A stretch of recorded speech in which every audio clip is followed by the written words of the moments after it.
Whitney and Duddy were considered petty thieves who posed no real threat, but Harry Roberts was well known to police. He had been working for gangsters from an early age. Despite a positive spell in the army, he was now operating as a bank robber with a tendency towards extreme violence. He even used guns in his crimes. It was quite unusual for criminals to get hold of guns and use them in the 1960s.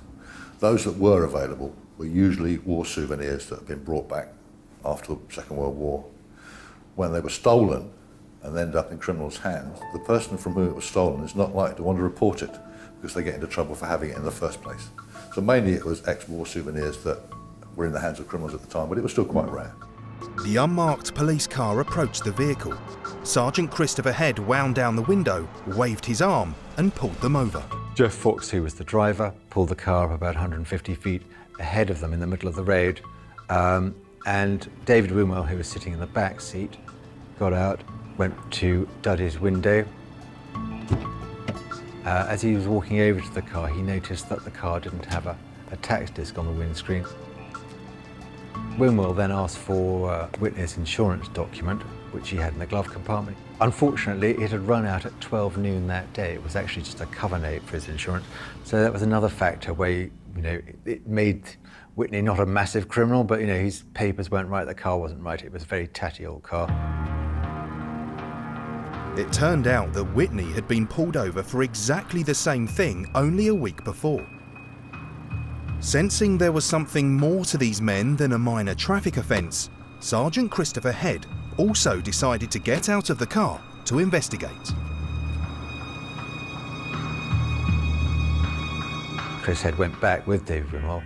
David went back round to Whitney's side, started talking to Whitney again, and Chris Head came round the passenger side. Roberts was sitting in the front seat. He tried to open the door, but Roberts had locked the door and Roberts ignored him. Head then sort of started looking in the back. There was John Duddy sitting in the back seat. Between the two front seats was this canvas bag. It contained the false number plates they'd got for stealing cars. Nothing in itself that would have necessarily been a problem. But the criminals had something far more ominous than just stolen licence plates. In the car, the standard Vanguard car, was an extraordinary collection of weapons, including a 9mm Luger and a Smith & Wesson.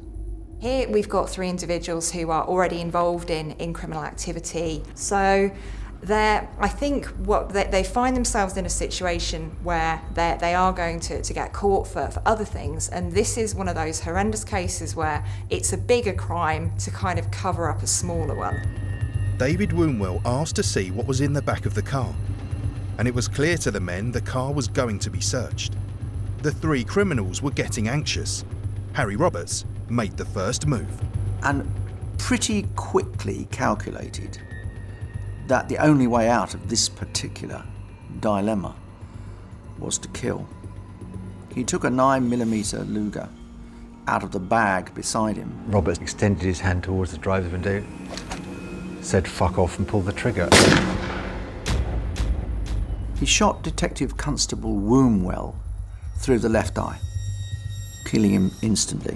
Christopher Head, who was around the other side of the car, the senior officer, just couldn't believe what was happening and ran back to the police car shouting, "No, no, no," according to witnesses. Clearly, it was just completely unexpected and a horrific thing to have happened. Roberts was well versed in using firearms whilst in the army. He pointed the gun towards Detective Sergeant Chris Head and shot him as he was running away. Chris Head fell to the ground. Roberts ran over.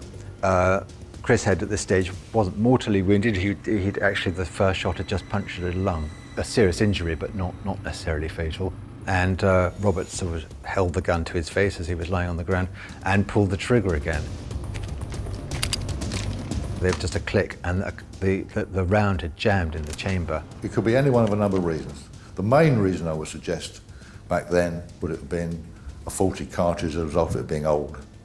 If it's been out of its box for many years, as it very likely had been if it was a war souvenir, and just been kept not under ideal conditions, you're quite likely to get a misfire. By this stage, Detective Sergeant Chris Head realised he had a moment to escape, but Roberts grabbed his legs to stop him. Chris Head kicked Roberts in the face, which split Roberts' lips and no doubt angered him even further. He again tried to take a shot at Chris Head, and the gun jammed a second time. In that moment, Chris managed to get to his feet and stumble back towards the police car.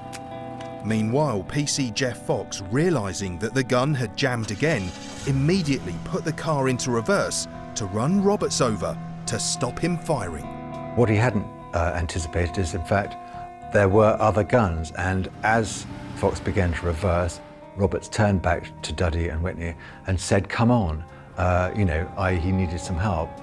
And Duddy grabs one of the other guns out of the canvas bag and gets out of the car, and Roberts shouts, "Get the driver." John Duddy took a shot. Luckily, it missed PC Jeff Fox, but the bullet shattered the side window of the car. Realising there was more than one gun, he screeched the car to a halt and put it into forward drive. By the time he's actually got it going forwards, Duddy's taken another shot, which again misses him. As he begins to pull away, Duddy fires a third shot, which then hits Jeff Fox in the temple.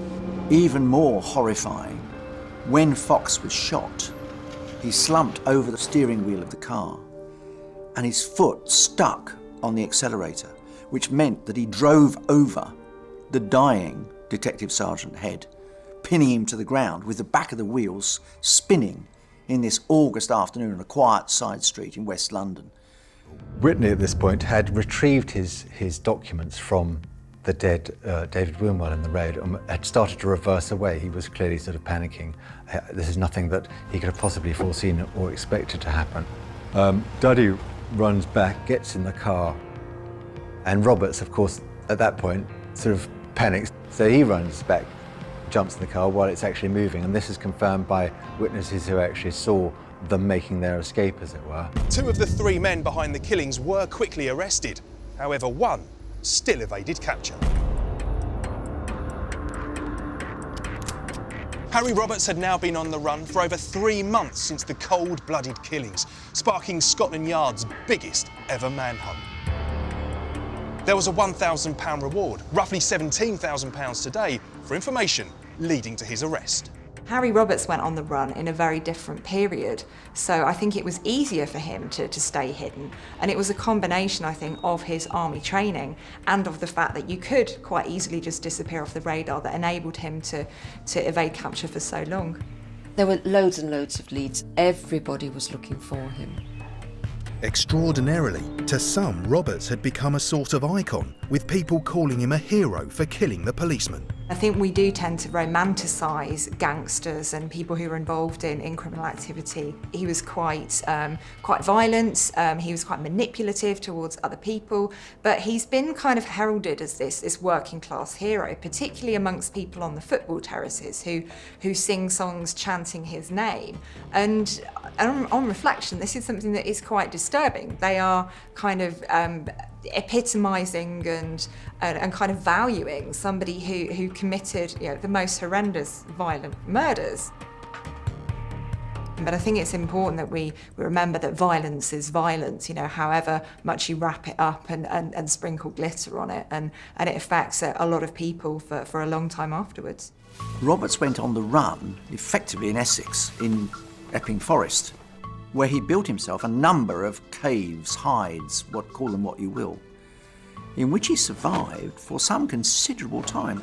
He was a man trained in the British Army, had served in both Kenya and Malaya, had life-preserving skills, knew how to do living rough, and wasn't afraid of it.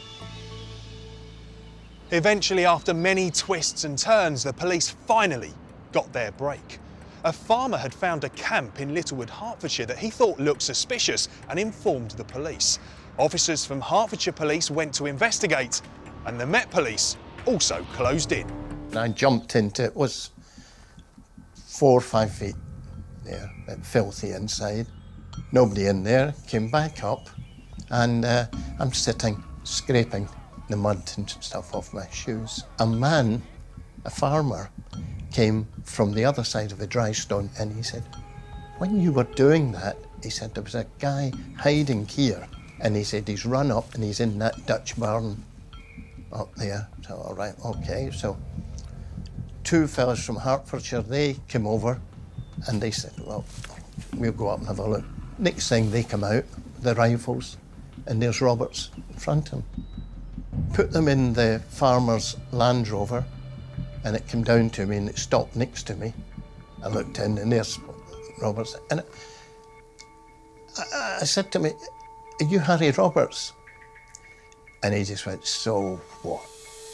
I sent the best message I've ever sent, and that was to Uniform 1, Mr. Powis. Powis from 561, you receive him. Yeah, go ahead, 561, what you want, sort of thing. We've just arrested Harry Roberts. On December the 12th, 1966, after a trial lasting only 6 days, the three men were convicted of murder and possession of firearms. They were sentenced to life imprisonment to serve a minimum of 30 years. The judge, Mr. Justice Glyn Jones, described it as the most heinous crime to have been committed in this country for a generation or more. I think it was such a severe sentence because of the nature of the crime. You've got to go back to 1910 before you find 3 police officers killed in the line of duty all in one go. And it caused such outrage at the time, the sentence was virtually inevitable. Had it occurred 5 years earlier, then they would have been executed.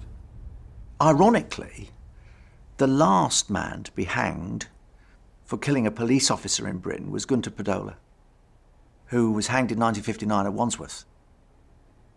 Not that long before, 6 years or so before. And there was a feeling, a strong feeling, I think, not only in the media but also in Parliament, that perhaps Roberts and his cronies deserved the same fate. Since then, the killers have remained in the public consciousness, especially the name Harry Roberts, his fame heightened by his numerous prison escape attempts. I think there were 22 repeated escape attempts, all sorts of things, including his mother smuggling a pair of bolt cutters into the prison. I mean, any lengths Roberts would go to. Arrogant, horrible person. And people think to this day, he got a good hiding, he got a good hammering. Nobody touched him. Roberts was an evil man,